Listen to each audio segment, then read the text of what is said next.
ये जो दल चुप्पी साधे बैठे हैं, गांधारी जैसे पट्टी बांधे बैठे हैं, आज मैं इन सबके पर्दे खोलूंगी, चाहे सूली पे चढ़ जाऊं पर मन की बात बोलूं। गुड मॉर्निंग एवरीवन, मेरा नाम है अंशिका मिश्रा।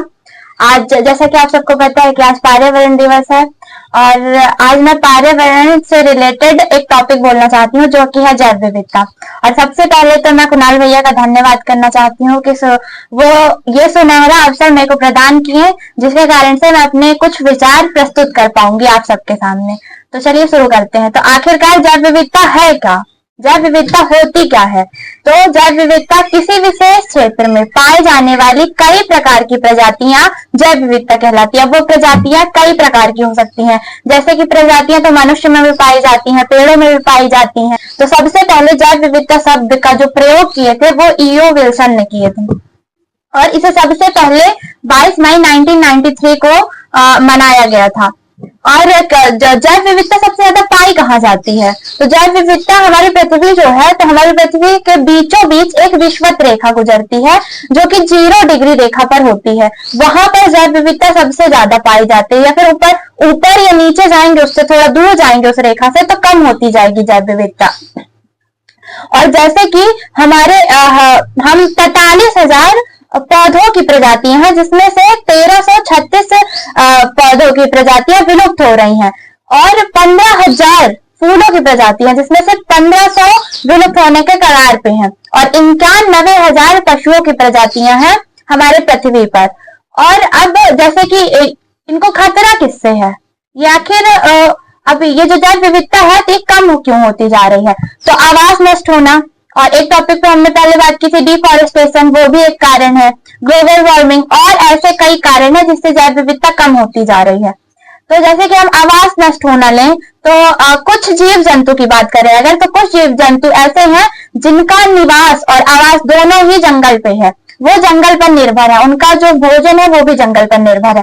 तो जब जंगल को हम बड़े मात्रा में काट देते हैं, या फिर वहां के कुछ वस्तुएं अपने पास ले लेते हैं, क्योंकि इतनी जो जनसंख्या बढ़ रही है, उनकी नीडें भी तो बढ़ रही हैं, तो उस नीड को पूरे करने के लिए हम कई बार पेड़ काट देते हैं और जंगल से कुछ सामान ले लेते हैं, मतलब प्राकृतिक जो सामान उपलब्ध है उन्हें हम ले लेते हैं, जिसके कारण से प्राकृतिक जो जीव जंतु है उन पर दुष्प्रभाव पड़ता है।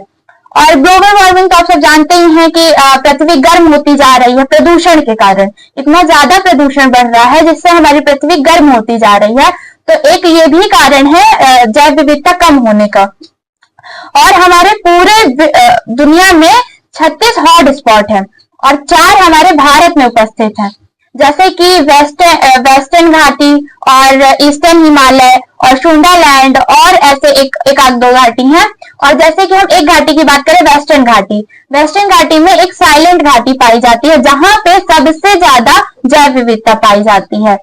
और ऐसी ही कई जगहें हैं जहां पे जैव विविधता अधिक पाई जाती है। अब इनका आखिरकार संरक्षण भी तो जरूरी है, क्योंकि जैव विविधता इतना ज्यादा जरूरी है तो इनका संरक्षण भी तो जरूरी है। क्योंकि जैव विविधता का हमने अर्थ ही क्या बताया कि विभिन्न प्रकार की जो चीजें हैं जिनके कई सारे प्रकार है, वही है जैव विविधता।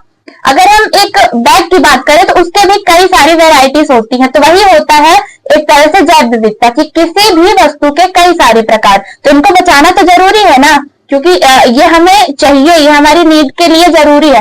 तो इनको बचाएं कैसे? अब इनका संरक्षण 2 प्रकार से हम कर सकते हैं, एक तो एक्स सीटू और एक इन सीटू। एक्स सीटू क्या होता है कि हम बाहर जाके उनके निवास से बाहर जाके उनका संरक्षण करें, और इन सीटू क्या होता है कि उन्हीं के निवास में रह के उनका संरक्षण करें। और इन सीटू में जैसे आता है नेशनल पार्क और कई सारी जगहें आती हैं जहां पे उन्हीं के घर पर, जैसे हम सिंपल लैंग्वेज में बात करें तो जैसे अगर मेरी बात करें तो जैसे मेरी प्रजाति कम होती जा रही है, तो अगर मेरे को बचाना है तो मेरे घर पे ही रह के मेरे को जो भी चीजें चाहिए और जो भी मेरे को जरूरतें हैं वो जरूरतें पूरी कर दी जाए और मेरा उसी प्रकार संरक्षण कर दिया जाए, मेरे को कहीं बाहर न लेके जाए।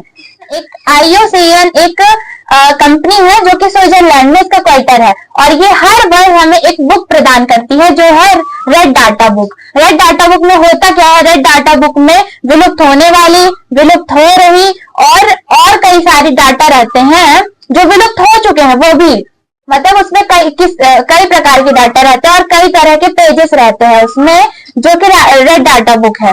और रेड डाटा बुक हमारे लिए बहुत जरूरी है। वो उसमें से हमें बहुत अच्छी जानकारी मिल जाती है कि जो विलुप्त हो रहे हैं और जो विलुप्त होने वाले हैं और जो उनका संरक्षण करना है, ये सारी चीजें हमें पता चल जाता है। तो जैव विविधता हमें बचाना चाहिए, क्योंकि हमारी पृथ्वी जो है उसको हर एक चीज बैलेंस में चाहिए। और एक क्वेश्चन आप सबके मन में आ रहे हो कि आखिर हम इनका क्यों बचाएं, जैव विविधता बचाएं क्यों? तो जैसे कि फूड साइकिल हमारे पृथ्वी पर बनी है, जो कि फूड साइकिल का मतलब ये है कि एक जीव दूसरे जीव पर निर्भर है। तो ऐसे ही हमारे पृथ्वी पर हर एक व्यक्ति दूसरे व्यक्ति पर निर्भर है। तो मतलब हर एक किसी को दूसरे चीज की आवश्यकता है। तो इन सबको बचाना है ना, क्योंकि अगर एक कम भी हो जाएगा तो हमारी पृथ्वी का संतुलन क्या हो जाएगा, बिगड़ जाएगा। और वो बिगड़ ही रहा है, जिसके कारण से ग्लोबल वार्मिंग हो रही है। और आज तो बहुत ही ज्यादा हो रही है, मतलब हमारी पृथ्वी को बहुत ज्यादा नुकसान हो रहा है। अगर पृथ्वी को नुकसान हो रहा है तो हमें हो रहा है ना। तो मैं सबसे ये कहना चाहूंगी कि हम सबको साथ मिलके और सबको जागरूक होना पड़ेगा और हमारी पृथ्वी को बचाना पड़ेगा, क्योंकि पृथ्वी से तो हमारी जिंदगी है ना। और इसी तरह मैं अपने वाणी को विराम देना चाहती हूँ। तो थैंक यू सो मच।